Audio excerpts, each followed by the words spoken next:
اکیلا دیکھ کر خریدا، بیچا اور بیچ کر پتہ نہیں کیا کیا کیا ان کے ساتھ میں۔ تو گویا یہ واقعہ میں نے حضرت سلمان فارسی کا اس وجہ سے سنایا کہ پہلے زمانے میں انسانوں کو خریدتے بھی تھے، بیچتے بھی تھے، غلام بناتے تھے، جبکہ اللہ تعالیٰ نے سب انسانوں کو آزاد پیدا کیا، اور دنیا کے اندر آزادی کے ساتھ رہنا یہ ہر انسان کا پیدائشی حق ہے۔ یہی وجہ ہے کہ جتنے انبیاء کرام دنیا میں آئے ان میں سے بعض مشہور انبیاء کرام جیسے حضرت موسیٰ علیہ السلام، موسیٰ علیہ السلام کا واقعہ بہت مشہور ہے کہ انہوں نے اپنی قوم کو بنی اسرائیل اور فرعون کے ظلم سے آزادی دلائی۔ تو سیدنا موسیٰ علیہ السلام نے کیوں آزادی دلائی؟ اس وجہ سے کہ فرعون نے موسیٰ علیہ السلام کی قوم کو غلام بنایا ہوا تھا۔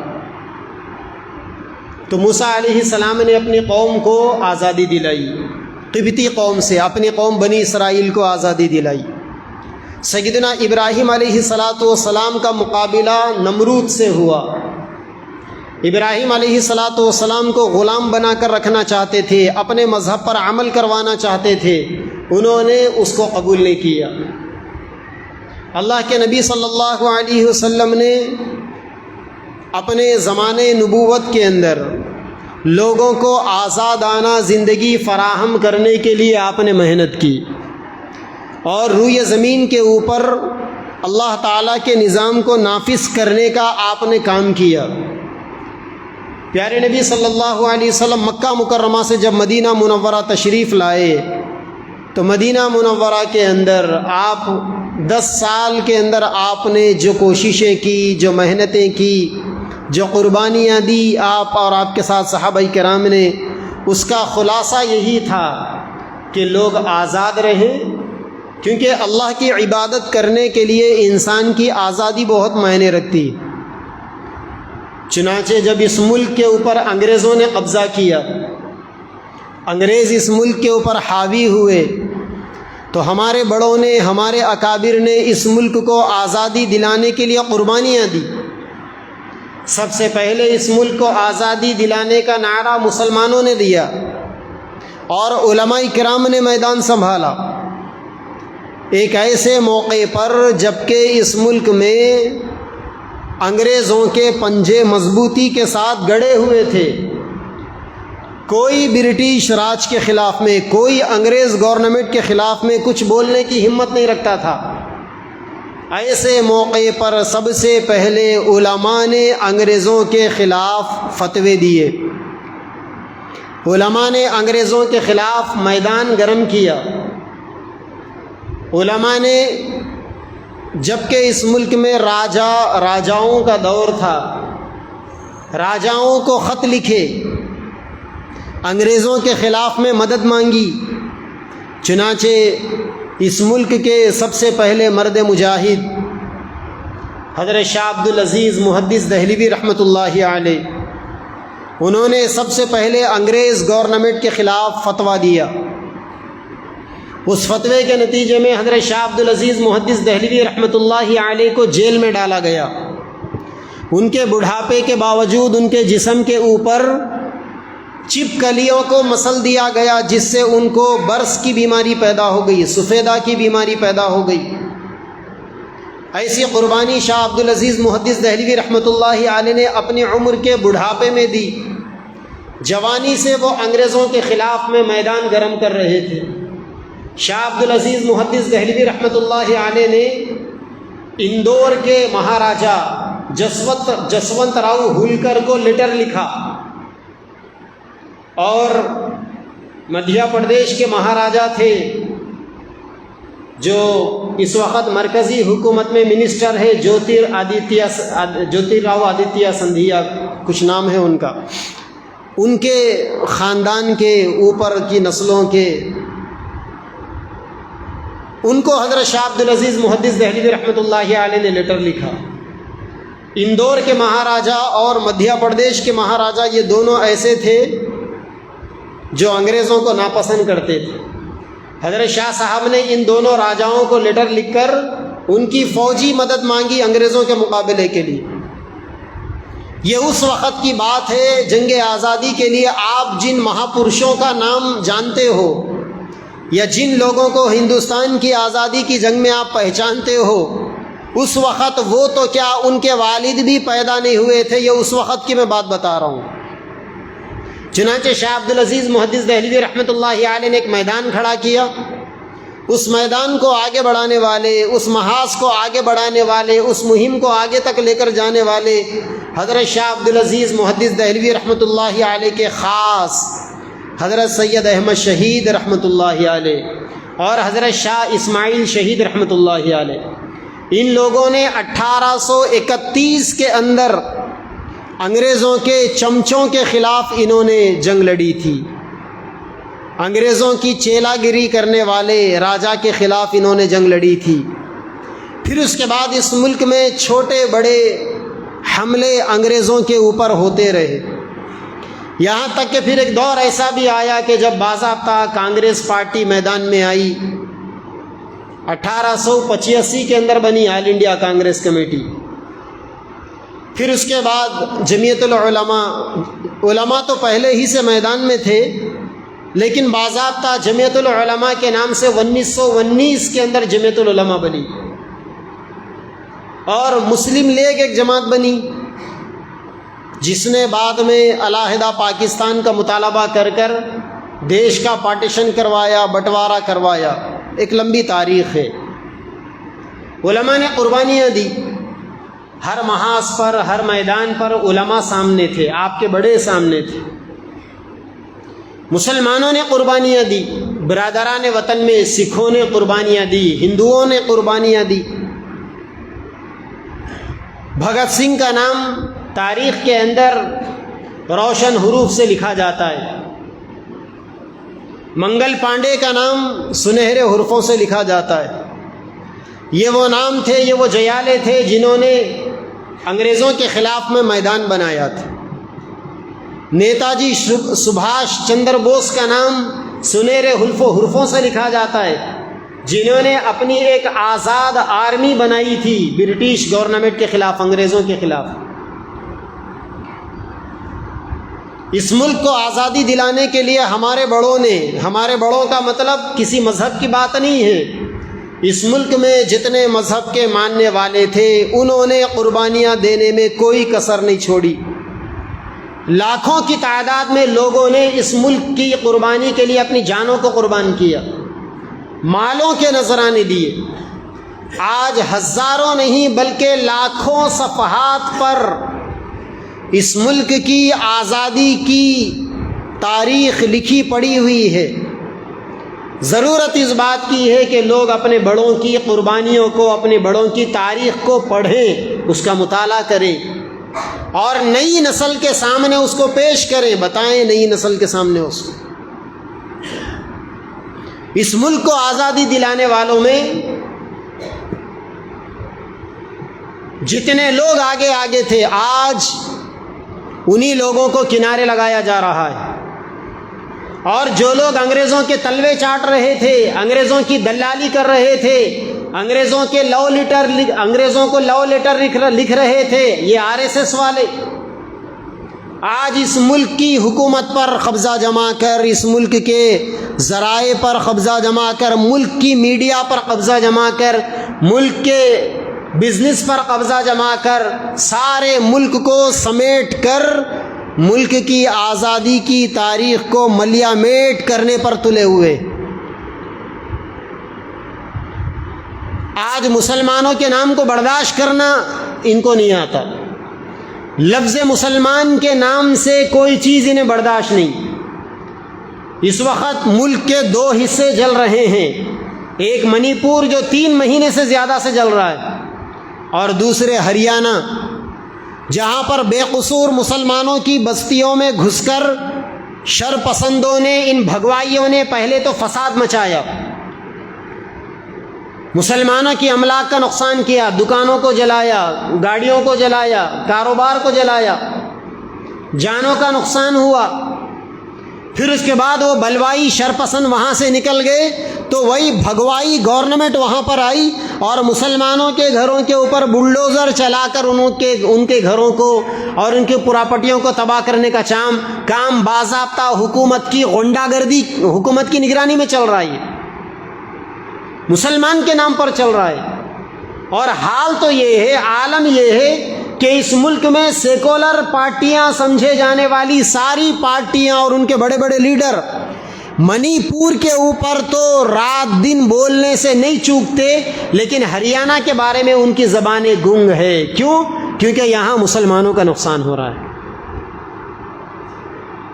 اس ملک میں اگر ریپ ہوتا ہے، کسی بھی بچی کے ساتھ اگر ریپ ہو تو وہ بالکل غلط بات ہے، نہیں ہونا چاہیے، لیکن اگر کسی غیر کی بچی کے ساتھ ریپ ہوتا ہے تو وہ نیشنل لیول پر اس کا کوریج ہوتا ہے، وہ نیوز بنتی ہے۔ اور اگر کسی مسلمان کی بچی کا اگر ریپ ہوتا ہے، اس کو مار دیا جاتا ہے تو بالکل سناٹا چھایا ہوا ہوتا ہے، کسی لیڈر کے منہ میں زبان نہیں ہوتی بولنے کے لیے، اور کسی میڈیا چینل، یہ گودی میڈیا، دلالی میڈیا کو توفیق نہیں ہوتی بتانے کے لیے۔ یہ حالت کر دی انہوں نے اس ملک کی۔ کیا ہمارے بڑے اسی لیے اس ملک کو انگریزوں سے آزاد کروایا تھا؟ کیا ہمارے بڑوں نے اسی لیے اپنی جانوں کی قربانیاں دی تھی؟ کیا ہمارے بڑوں نے اسی لیے اپنے بچوں کو جنگ آزادی کے اندر شہید ہونے کے لیے چھوڑا تھا؟ کیا ہمارے بڑوں نے اسی لیے اپنے گھروں کو، اپنے مستقبل کو اجاڑا تھا کہ جب یہ ملک آزاد ہو جائے تو اس ملک میں مسلمانوں کا جینا دوبھر کر دیا جائے؟ آپ حیرت کریں گے کہ جب یہ ملک آزاد ہوا 1947 کے اندر، اس ملک کے 2 ٹکڑے کر دیے گئے اور پاکستان کے نام سے علیحدہ ایک ریاست بنائی گئی۔ کچھ مسلمان یہاں سے ہجرت کر کر جانے لگے اپنے مذہب کے نام پر، اپنی جانوں کی حفاظت کے نام پر، ایک نئے ملک کے نام پر۔ ہمارے بڑے جمعیت العلماء کے مولانا ابوالکلام آزاد، مولانا حفظ الرحمان سوہاروی، اور بھی جو ہمارے اکابر تھے، مولانا ابوالمحاسن سجاد صاحب، جو بڑے بڑے علماء تھے، وہ علماء مسلمانوں کو وہاں جانے سے، ترک وطن کرنے سے، ہجرت کر کر جانے سے روک رہے تھے۔ جہاں ایک طرف اس ملک کے اندر ملک کی آزادی کی شہنائیاں بج رہی تھی، وہاں دوسری طرف ایک ہفتے کے اندر 6 لاکھ مسلمانوں کا قتل ہوا تھا، 6 لاکھ مسلمانوں کا۔ دلی سے جو ٹرینیں مسلمانوں کی نکلتی تھی پنجاب کے راستے سے پاکستان جانے کے لیے، ٹرینیں بھر بھر کر جاتی تھی، اس میں زندہ لوگ مسلمان ہوتے تھے، اور جب یہ ٹرینیں پاکستان کے بارڈر میں داخل ہوتی تھی تو ساری ٹرین مسلمانوں کے لاشوں سے بھری ہوئی ہوتی تھی۔ مسلمانوں نے اس ملک کے لیے ایسی جانوں کی قربانیاں دی، کسی موقع پر مسلمان پیچھے نہیں ہٹے۔ مسلمانوں نے اس ملک کو بہتر مستقبل دینے کے لیے، انگریزوں کی غلامی سے اس ملک کو آزاد کروانے کے لیے، تاکہ اس ملک میں آئندہ ہماری آنے والی نسلیں انگریزوں کی غلامی والے بھارت کے اندر سانس نہ لے، بلکہ ایک آزاد ہندوستان کے اندر ہماری نسلیں سانس لے، اس جذبے کے لیے 55,000 علماء کرام نے اپنی جانوں کو قربان کیا۔ 3.5 لاکھ سے زیادہ مسلمانوں نے اپنے آپ کو قربان کیا۔ ہر ایک کی علیحدہ علیحدہ تاریخ ہے، اس تاریخ کو پڑھ کر نوجوان نسل کے سامنے بیان کرنے کی ضرورت ہے،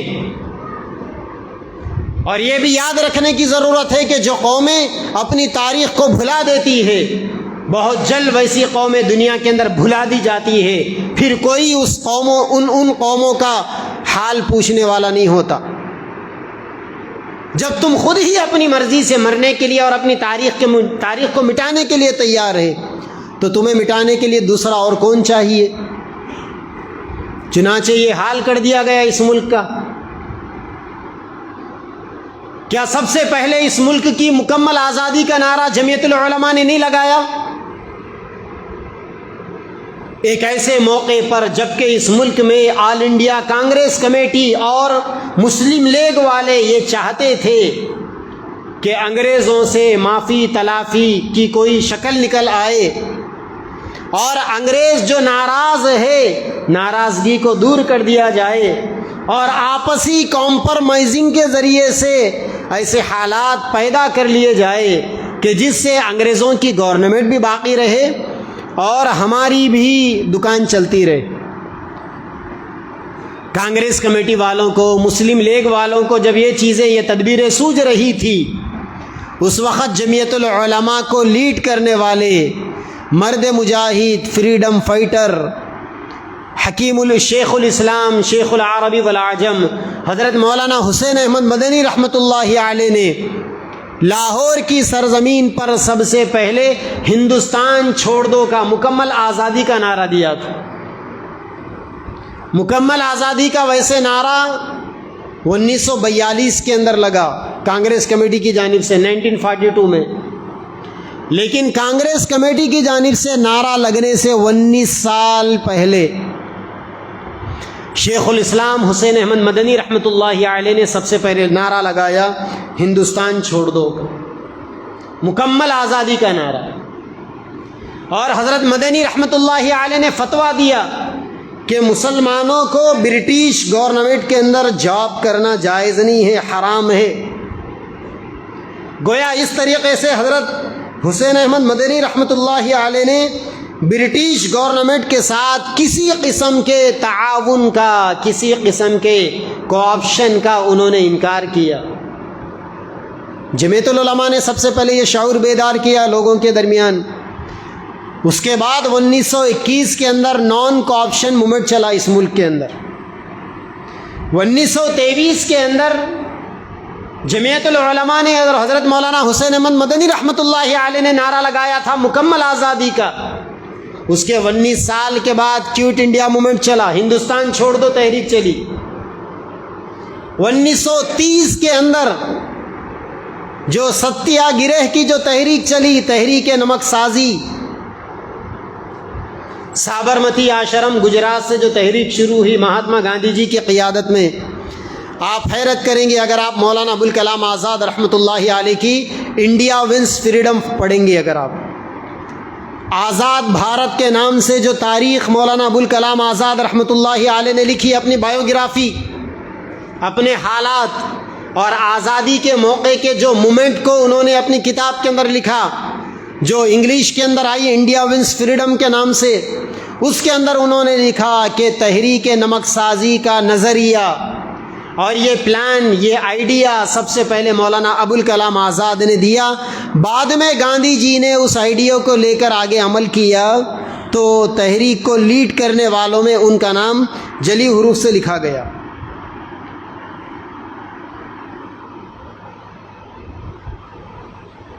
ایسے بہت سے مرحلے آئے جس کے اندر علماء نے، مسلمانوں نے، برادران وطن کو آگے کیا۔ کیوں؟ کیونکہ آج کے جو حالات ہیں ملک کے، اس وقت کے حالات بھی ایسے ہی تھے۔ آج کیا کوئی سیاسی پارٹی مسلمان کو M L A M P کا ٹکٹ دینے کے لیے تیار ہے؟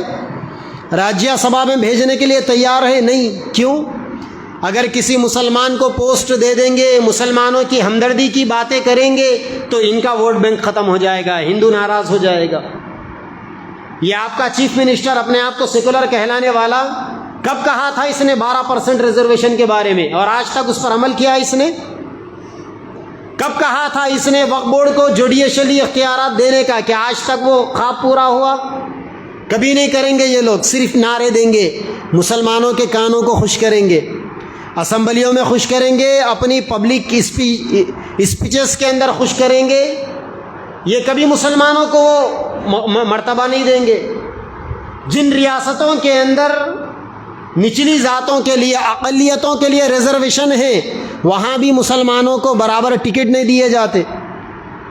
آپ کو یہ تاریخ معلوم ہونا چاہیے کہ جب یہ ملک آزاد ہوا تو جمعیت العلماء اور کانگریس کمیٹی کے درمیان میں یہ معاہدہ ہوا تھا کہ اس ملک کے پارلیمنٹ کے اندر جتنے ممبر آف پارلیمنٹ ہوں گے، جتنے ایم پی ہوں گے، ان میں سے 45% ایم پی جمعیت العلماء کے ہوں گے اور 45% ایم پی کانگریس، آل انڈیا کانگریس کمیٹی کے ہوں گے۔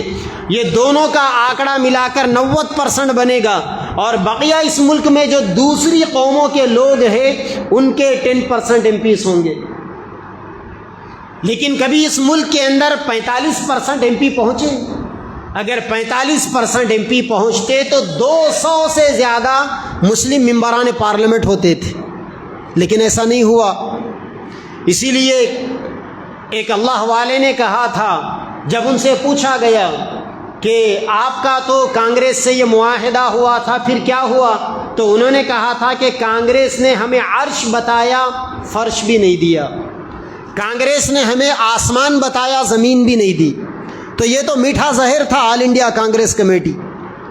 یہ ملک جب آزاد ہوا تو وہ یہ چاہتے تھے کہ اس ملک کو ہندو راشٹر بنا دیا جائے، لیکن یہ جمعیت العلماء کی قربانی تھی، جمعیت العلماء نے فائٹ کیا، اور یہ جمعیت العلماء کی دور اندیشی تھی۔ پہلے تو جمعیت العلماء یہ چاہتی تھی کہ ملک کا پارٹیشن نہ ہو، بٹوارا نہ ہو، لیکن کسی وجہ سے کانگریس نے بھی یہاں پر دھوکہ دیا جمعیت العلماء کو اور مسلمانوں کو، اور اس ملک میں رہنے والے بچھڑے طبقات کو، نچلی ذاتوں کو۔ کانگریس نے بھروسے کے نام پر بے وفائی کا چھرا گھونپا، ملک کا بٹوارا ہوا۔ اس کے بعد جمعیت العلماء کی یہ کوشش رہی، سامنے سے یہ کوشش ہو رہی تھی کہ اس ملک کو ہندو راشٹر بنا دیا جائے اور ایک ہی جیسا قانون یہاں پر لاگو کر دیا جائے۔ جمعیت العلماء نے فائٹ کی، قربانیاں دی، اور جمعیت العلماء سامنے آئی، اور جمعیت العلماء اس کے اندر کامیاب ہوئی کہ اس ملک کا کانسٹیٹیوشن سیکولر بنا۔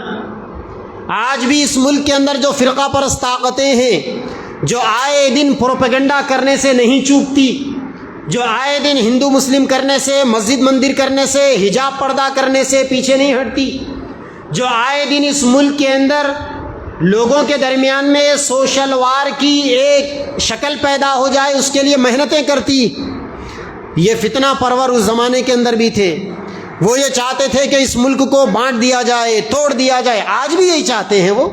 اسی لیے گزشتہ 3 مہینے سے منی پور جل رہا ہے، اور ایسے بے غیرت لوگ عہدوں کے اوپر بیٹھے ہوئے ہیں، جلتے منی پور کو جا کر دیکھنے کی انہیں توفیق نہیں ہے۔ پانی ڈالنے کا کام ان سے کیا ہو سکے گا؟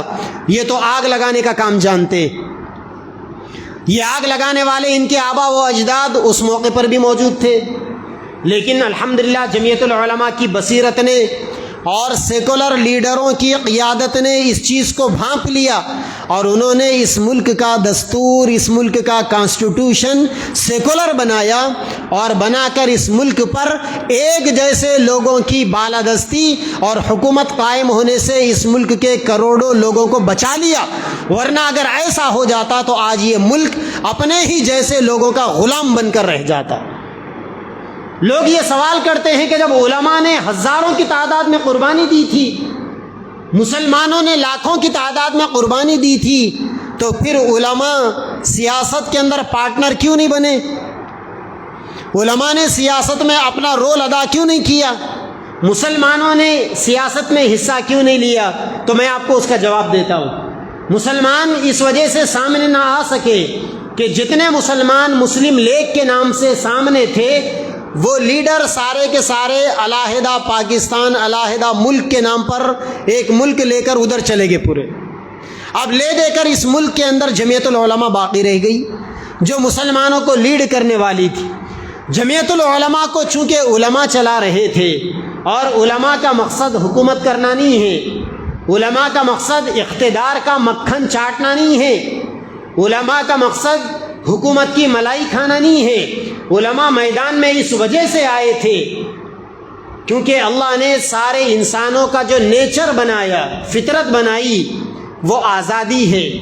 انگریزوں نے سب کو غلام بنایا تھا، انگریز اس ملک کو ٹھگنے کے لیے، لوٹنے کے لیے آئے تھے، اور اس ملک کے لوگوں کا انگریز غلط استحصال کر رہے تھے۔ علماء نے بھانپا، علماء نے اس کو اپنی ایک دینی ڈیوٹی سمجھی، دینی فریضہ سمجھا، میدان میں آئے، جانوں کے نذرانے دیے، قربانیاں دی، فتوے دیے، میدان کو گرمایا۔ 200 سال تک مسلمان علماء قربانی دیتے رہے۔ جب یہ ملک آزاد ہو گیا تو علماء نے یہ سمجھا کہ مقصد پورا ہو گیا، انگریزوں کی غلامی سے اب یہ ملک نکل گیا۔ چنانچہ علماء جہاں سے آئے تھے، مسجدوں سے آئے تھے میدان جنگ سنبھالنے کے لیے، خانقاہوں سے نکل کر آئے تھے میدان جنگ سنبھالنے کے لیے، مدرسوں سے نکل کر آئے تھے میدان جنگ سنبھالنے کے لیے۔ جب میدان دشمنوں سے صاف ہو گیا، ملک کے سارے لوگوں کو آزادی مل گئی، علماء دوبارہ اپنے پڑھنے پڑھانے کے میدان کو سنبھال لیا انہوں نے۔ بس ایک کوشش انہوں نے یہ کیا، آئندہ آنے والے کم از کم 1 صدی کے ہندوستان پر علماء کا یہ احسان رہا کہ علماء اپنی اپنی جگہ پر جاتے جاتے اس ملک کو سیکولر کانسٹیٹیوشن دے کر گئے، آزاد دستور دے کر گئے۔ اگر علماء اس موقع پر اپنی یہ ڈیوٹی کو پورا نہ کر سکتے تو شاید آج ہم سب غلام بنا دیے جاتے۔ علماء نے اس نے ایسے ایسے قانون بنوائے، ایسے ایسے آرٹیکلز کا اضافہ کروایا جس میں یہ لکھا گیا کہ اس ملک کے اندر رہنے والے ہر آدمی کو اپنے مذہب پر عمل کرنے میں وہ آزاد ہوگا، اس کو آزادی ملے گی۔ اور یہ بھی لکھا گیا کہ حکومت اس ملک پر رہنے والوں پر ایک جیسا قانون نہیں تھوپ سکتی۔ آج جو لوگ بڑی بڑی گدیوں پر بیٹھے ہوئے ہیں، میجورٹی کے اندر بیٹھے ہوئے ہیں، ان کا اگر بس چلتا تو وہ یہ کام بہت پہلے کر چکے ہوتے، لیکن وہ کام کرنے سے کیوں باز آ رہے ہیں، کیوں پیچھے ہٹ رہے ہیں؟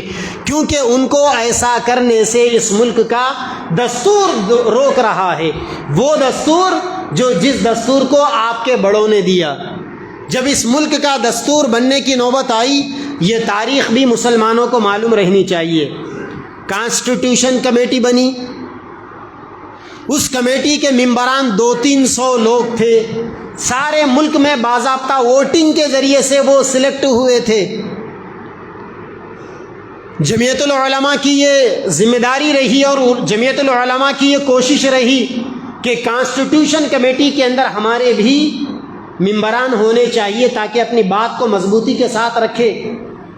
چنانچہ جمعیت العلماء نے ڈاکٹر B.R. امبیڈکر صاحب کو آگے کیا، یو پی سے انہوں نے الیکشن لڑا کانسٹیٹیوشن کمیٹی کے لیے، وہ الیکشن ہار گئے۔ اب اس اصول کی بنیاد پر ڈاکٹر بھیم راؤ امبیڈکر صاحب کانسٹیٹیوشن کمیٹی کے ممبر نہیں بن سکتے تھے۔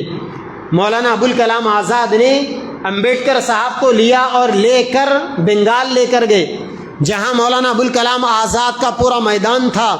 انہوں نے اپنے علاقے سے امبیڈکر صاحب کو الیکشن لڑوایا اور اپنے لوگوں کے ذریعے سے فل اکثریت کے ساتھ، بھاری میجورٹی کے ساتھ امبیڈکر صاحب کو الیکٹ کروایا۔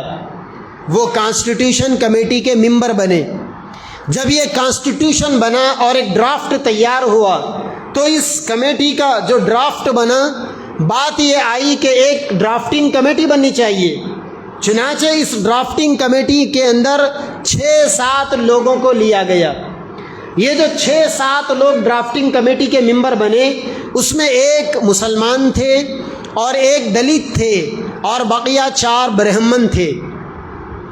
ظاہر بات ہے کہ اس وقت ملک کے اندر بالادستی کیسی ذہنیت کے رکھنے والوں کی تھی، لیکن اس موقع پر مولانا ابوالکلام آزاد کی بصیرت کام آئی، جمعیت العلماء کی سیاسی فراست کام آئی، اور وہ 200-300 لوگوں کے ڈرافٹنگ کمیٹی کو جب 200-300 کمیٹی کی کانسٹیٹیوشن کمیٹی کا جب خلاصہ کیا گیا اور ایک ڈرافٹنگ کمیٹی بنی، تو جمعیت العلماء کی محنتوں سے، مولانا ابوالکلام آزاد رحمۃ اللہ علیہ کی محنتوں سے ڈرافٹنگ کمیٹی کے چیئرمین ڈاکٹر بھیم راؤ امبیڈکر صاحب کو بنایا گیا۔ تو اس طریقے سے امبیڈکر صاحب کو اوپر لانے والے کون ہیں؟ اگر آپ تاریخ پڑھیں گے تو آپ کو پتہ چلے گا۔ 1919 کے اندر جو بمبئی کے اندر آل پارٹیز میٹنگ ہوئی تھی، اور اس میٹنگ کے اندر ایم کے گاندھی کو مہاتما کا لقب ملا تھا۔ ایم کے گاندھی کو مہاتما گاندھی بنانے والے کون تھے؟ اگر آپ اپنے بڑوں کی تاریخ پڑھیں گے تو آپ کو پتہ چلے گا کہ جمعیت العلماء کے بڑے ہی تھے جنہوں نے ایم کے گاندھی جیسے نوجوان کو مہاتما گاندھی بنایا۔ پڑھنا چاہیے مسلمانوں کو، نوجوانوں کو پڑھنا چاہیے۔ کب تک پب جی کے اوپر، کب تک سوشل میڈیا پر، واٹس ایپ پر، فیس بک پر اپنی جوانیوں کو تباہ کرتے رہو گے؟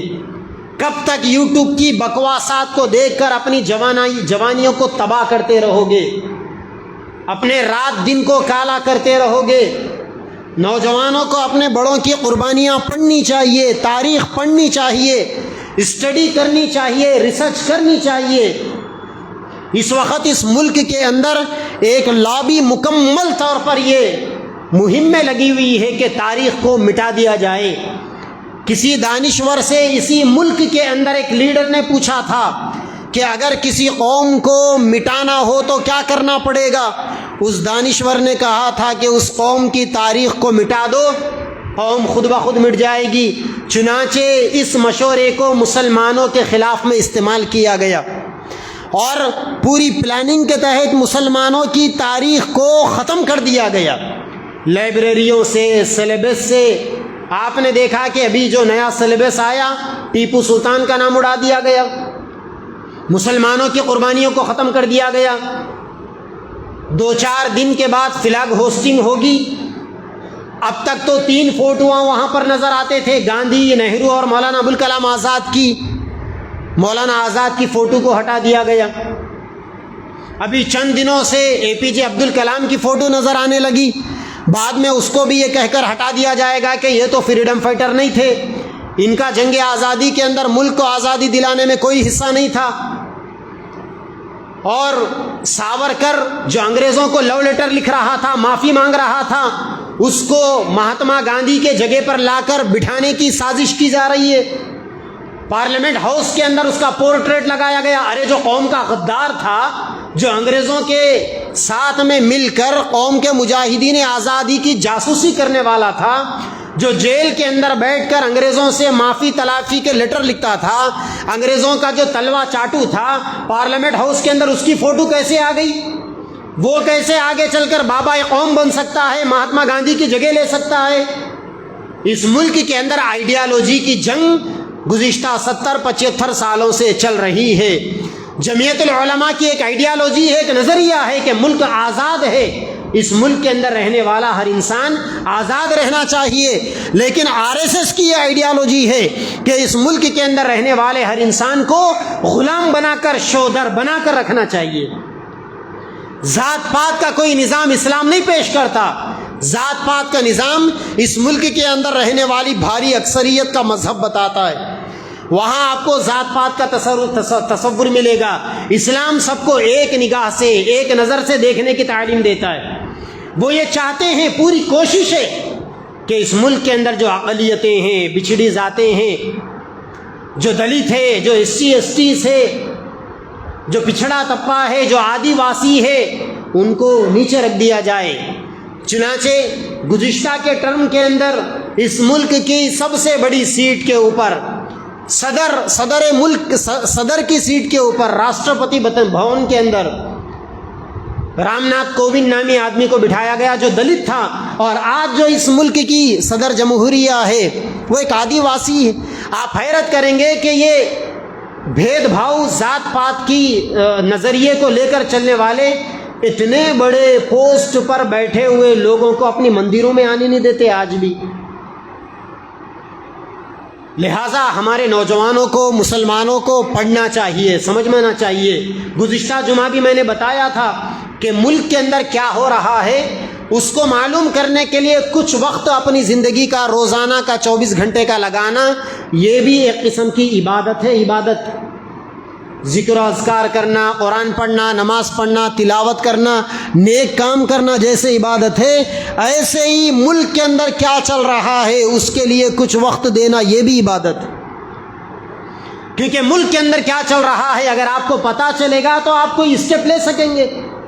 آپ کو پتہ ہی نہیں ہے کہ کیا ہو رہا ہے یہاں پر، اور کیسا اس ملک کو مہرا بنایا جا رہا ہے، اور کیسا اس ملک کی عوام کو مورکھا، بیوقوف بنایا جا رہا ہے میڈیا کے ذریعے۔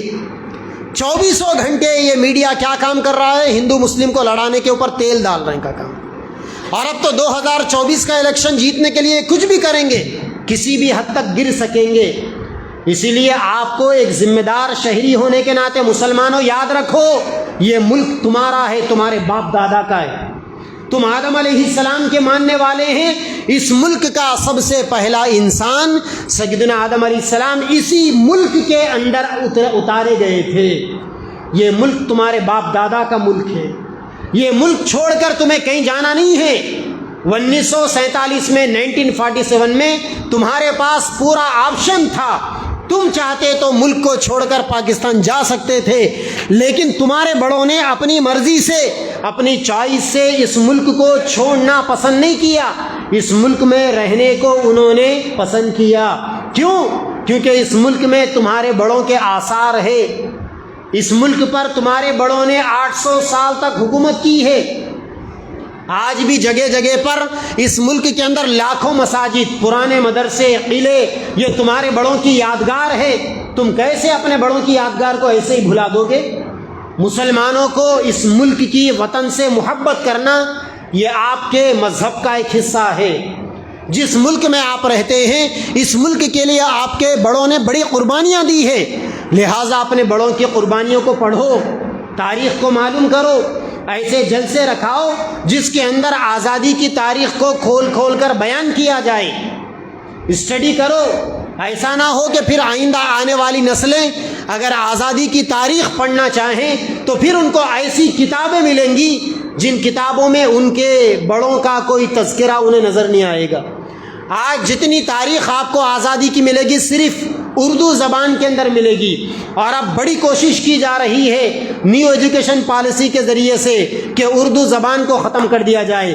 اگر اس ملک سے اردو زبان ختم ہو جائے تو سمجھ لو کہ پھر آپ کے آنے والی نسلوں کو اپنے بڑوں کی قربانیاں اور ان کی تاریخ کو پڑھنے کے لیے کچھ نہیں ملے گا، غلام بنے گی آپ کی قوم۔ یہ نظریات کی لڑائی ہے، یہ افکار کی لڑائی ہے، یہ آئیڈیالوجی کی لڑائی ہے۔ لہٰذا اس آئیڈیالوجی کے اندر جو لوگ آزاد آئیڈیالوجی کو لے کر چلنے والے ہیں، آج ان کا ساتھ دینا ایک مذہبی اور دینی فریضہ ہے۔ اور جو لوگ اس ملک کو غلام بنانا چاہتے ہیں دوبارہ، یہ ملک 1947 میں گوری چمڑی والے انگریز لومڑی سے تو آزاد ہو گیا تھا، لیکن بدقسمتی سے کالے ناگ کی غلامی کا شکار ہو گیا۔ چنانچہ آج بھی آئیڈیالوجی کی جنگ ہے، نظریات کی جنگ ہے، افکار کی جنگ ہے۔ جب لڑائی گوری لومڑیوں کے ساتھ میں تھی، آج کی لڑائی، اور جب لڑائی باہر سے آنے والی گوری لومڑیوں کے ساتھ میں تھی جن کو مار کر بھگانا آسان تھا، آج کی لڑائی ملک میں رہنے والے کالے ناگ کے ساتھ میں ہے جو اسی ملک میں رہے گا، کہیں نہیں جائے گا۔ اسی لیے اس لڑائی کے اندر، اس افکار کی جنگ میں، سیکولرزم کو بچانے کے لیے، دستور کو بچانے، ملک کو بچانے، امن اور بھائی چارگی کو قائم رکھنے، امن کو قائم رکھنے، پیسفل والا ماحول مینٹین کرنے کے لیے آپ کو قربانی دینی پڑے گی۔ اور وہ قربانی کیا ہے؟ برادران وطن کو ساتھ میں لینا پڑے گا، محبتوں کو عام کرنا پڑے گا، نفرتوں کو ختم کرنا پڑے گا۔ مسجد مندر کے پروپیگنڈے میں، حجاب اور نقاب کے پروپیگنڈے میں، اور اسی طریقے سے ہندو مسلم کے پروپیگنڈے میں آپ کو نہیں آنا پڑے گا۔ آج دیکھنے میں آ رہا ہے کہ بہت سا نوجوان اس پروپیگنڈے کا شکار ہو رہا ہے، اور بہت سارے بھڑکاؤ میسیجز، ایسے ویڈیوز وہ شیئر کر رہا ہے، انجام کی فکر نہیں کرتا۔ میں ہمارے نوجوانوں کو مشورہ دوں گا، سوشل میڈیا کا استعمال سوچ سمجھ کر استعمال کریں۔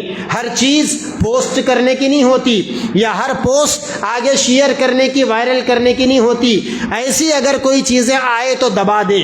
اگر آپ گروپ کے ایڈمن ہیں، کسی نے آپ کے گروپ میں ایسی چیز ڈال دی، آپ گروپ کے ایڈمن ہونے کے ناطے فوری اس کو ڈیلیٹ کر دیں، اور ماحول کو شانت بنانے کی، پرامن بنانے کی، ماحول کو پیسفل بنانے کی محنتیں کرنا، کوششیں کرنا۔ اگر آپ یہ سب کچھ کریں گے تو ہمارے آئندہ آنے والی نسلوں کو ایک پرامن ملک ملے گا۔